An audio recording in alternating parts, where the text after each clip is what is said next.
how about, Jared, you describe your day so far, and we'll see where reinsurance has come in as the hero, the enabler, the champion of Jared's day.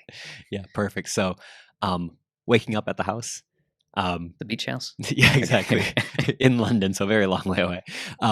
So you wake up, you have left the flat, took the bus into the city, got some coffee and breakfast here, went to a co-working space, did quite a bit of work, had my laptop out, did a bunch of video calls with the teams and meetings and the work, had lunch, took another bus over to our podcasting studio, and then journeyed up to here. But as a very quick, which is a very generic and boring sort of work day commuting into the city, but it's touched a lot by elements that wouldn't be possible if we didn't have sort of the reinsurance space. Exactly. And most importantly, to surprise all of you who think you know what's going to happen next, none of what Jared has done today would have been possible if it was not for reinsurance. Not necessarily because of reinsurance, which is what I'm supposed to say, but because Superseed wouldn't exist if it wasn't for reinsurance.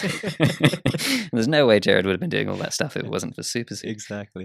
So the good of reinsurance is that it created Superseed. There we are. Episode closed. Job done. Join us again next time.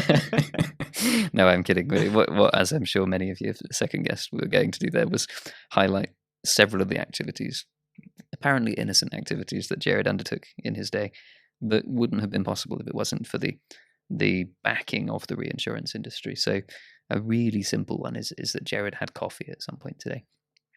Not only was there a risk of Jared burning himself on his coffee, there was a risk of him poisoning himself with the coffee. There was a risk that his coffee never arrived because it had to be shipped from a different country to even be ground into his coffee in the first place. There was a risk that the shop that he was getting it from suffered business interruption due to all manner of things that could have happened to it along the way. So even a single thing like getting the coffee would have been heavily insured and then heavily reinsured to enable those insurance companies to take on many, many coffee shops at once, or many, many coffee supply chains.